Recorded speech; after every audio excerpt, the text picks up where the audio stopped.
மக்களே கூலி படம் பார்த்தாச்சு. படம் எப்படி இருக்குன்னா சத்தியமா சொல்றேன், நான் சொல்ல இவங்களோட ரிவ்யூ கேளுங்க ப்ரோ. ரிவ்யூ சொல்லுங்க ப்ரோ. படம் சும்மா அந்த மாதிரி இருக்குது. எல்லாம் தியேட்டர்ல போய் பாருங்க. என் வாய்ஸே கத்தி கத்தி போயிடுச்சு. தியேட்டர்ல போய் பாருங்க, மிஸ் பண்ணிடாதீங்க. ப்ரோ நீங்க சொல்லுங்க ப்ரோ, படம் எப்படி இருக்குது? வேற மாதிரி படம் வேற மாதிரி இருக்குது. இந்த படம் பாத்தீங்கன்னா 1000 கோடி அடிக்க மாட்டேங்காதா ப்ரோ? கன்ஃபார்ம் அடிக்கும் ப்ரோ. படம் வந்துட்டு சத்தியமா சொல்றேன், படத்தை வேற லெவல்ல இருக்குது. நீங்க ஒரு லோகேஷ் கனகராஜோட ஃபேனாவோ இல்ல ரஜினி சாரோட ஃபேனாவோ பாக்குறதுல சினிமா பாத்தீங்கன்னா படம் உங்களுக்கு ரொம்ப தலைவர் இந்த வயசுல சும்மா நடந்தா மாசா இருக்காரு. எங்க எல்லா சினிமே மாசா இருக்கு.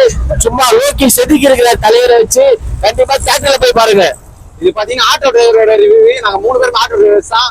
படம் இப்பதான் பாத்துட்டு வந்தோம். சத்தியமா சொல்றேன், அவங்க கொடுத்த ரோலை வேற லெவல பண்ணிக்கிறாரு. இந்த ஸ்கிரீன் பிரசன்ஸ் ஒண்ணு இருக்குல்ல, அது பாத்தீங்கன்னா எல்லாரோட ஸ்கிரீன் பிரசன்ஸும் யாருக்கும் இந்த டவுனே இல்ல. சௌபின்ல இருந்து நாகார்ஜுனா சார்ல இருந்து உபேந்திரால இருந்து அமீர் கான் வரைக்கும் ஸ்ருதி ஹாசன் வரைக்கும் எல்லாரோட போர்ஷனும் பாத்தீங்கன்னா சூப்பரா பண்ணிக்கிறாங்க. எனக்கு ரொம்ப பிடிச்ச போர்ஷன் பாத்தீங்கன்னா ரஜினி சார் தவிர்த்து உபேந்திரா சாரோட போர்ஷன் தான். அவரோட அந்த என்ட்ரி ஆனே ஒரு ஃபைட் சீன் வரும் பாருங்க, சத்தியமா இருக்கும். இன்டர்வல் பிளாக் தான் முக்கியமா சொல்லி ஆகணும்.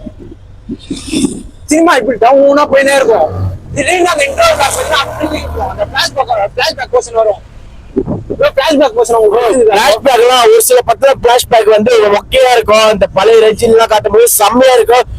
ஒரிஜினலாவே நீங்க வந்து பழைய ரஜினி பார்த்த ஃபீல் வந்து கிடைக்கும். கண்டிப்பா தியேட்டர்ல போய் பாருங்க, மிஸ் பண்ணிடாதீங்க. ஆமா, அவ்வளவுதான் சொல்ல முடியும். சத்தியமா இந்த கூலி 1 பாத்தீங்கன்னா இந்த 2 பாத்தீங்கன்னா இன்னும் அந்த கூலி 1 கனெக்ட் ஆகிற மாதிரி இருக்கும். லோகேஷ் சார் பாத்தீங்கன்னா அப்படிதான் பண்ணுவார் எல்லாமே. இருக்கு டிராஃபி அது கொஞ்ச நேரம் கழிச்சு ரிவ்யூ கொடுக்குறேன். படம் ஸ்டார்டிங்ல இருந்து எண்டு வரைக்குமே தியேட்டர் வந்து சைலண்டா இல்ல. சும்மா அப்படியே விசில் பறக்குது, பேப்பர்லாம் தெரிக்குது, அந்த மாதிரி இருந்துச்சு படம். மறக்காம வந்து எல்லாம் தியேட்டர்ல பாருங்க. காலையில நான் 7 மணிக்கு வந்தேன். ஃபர்ஸ்ட் பால்வரிசேகம், பட்டாசு, கேக் வெட்டுறது, செம்ம செலிப்ரேஷனு. நான் வந்து ஃபர்ஸ்ட் டைம் தான் இந்த ஃபர்ஸ்ட் ஷோ வந்து பாக்குறது. செம்மையா இருந்துச்சு. எல்லாரும் தியேட்டர்ல பாருங்க. ஒரு மாசமே நீங்க வந்து பாஷா படம் பார்த்திருப்பீங்க, அதை விட 10 மடங்கா இருக்கு. நீங்க வந்து உங்களுக்கு பிடிச்ச எந்த போர்ஷன் ப்ரோ? எல்லாரும் பெரிய பெரிய தலைங்க இருக்கு படத்துக்குள்ள.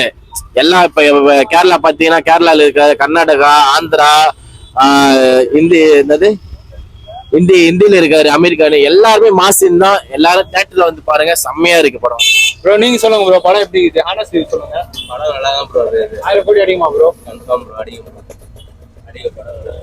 கண்டிப்பா இந்த படம் 1000 கோடி அடிக்கும். தலைவர்னாலே மோஸ்ட்லி நம்பர் 1 ஹையஸ்ட் கலெக்ஷன்லயே ஒரு தலைவர் தான் இருக்காரு 2.2ல. அப்புறம் ட்ரெய்லர்ல எல்லாத்தையும் இந்த கொடுத்த ஒவ்வொரு போஸ்டரும் சூப்பரா இருந்துச்சு. அவங்க ரோல் பாத்தீங்கன்னா சூப்பரா பண்ணிருக்காங்க. எனக்கு ரொம்ப பிடிச்சது பாத்தீங்கன்னா உபேந்திரா சாரோட ரோல் தான். தலைவருக்கு அப்புறம் சௌபினியும் குறை சொல்லக்கூடாது, வேற மாதிரி நினைச்சிருந்தாங்க எல்லாருமே.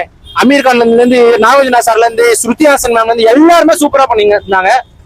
இது வந்து நீங்க ஒருத்தவங்க பாத்தீங்கன்னா லோகேஷ் சாருக்காக வருவீங்க, இல்ல ரஜினி சாருக்காக வருவீங்க. ஒரு சினிமால வந்தீங்கன்னா உங்களுக்கு ரொம்ப பிடிக்கும் படம். ரஜினி சார் ஃபேன்ஸ்க்குலாம் செம்ம ட்ரீட். இந்த அதுலயும் பிளாஷ்பேக் பர்சன்ஸ் எல்லாம் பாத்தீங்கன்னா வேற மாதிரி இருக்கும். நீங்க வந்து தியேட்டர்ல பார்க்கறதுக்கு சத்தியமா மிஸ் பண்றாதீங்க இந்த படத்தை. நான் பாத்தீங்கன்னா சென்னை உட்லண்ட் தியேட்டர்ஸ்ல தான் இருக்கேன், பாத்துங்க. படம் வேற மாதிரி இருக்கும். நீங்க பாத்துட்டு வந்து ரிவ்யூ சொல்லுங்க.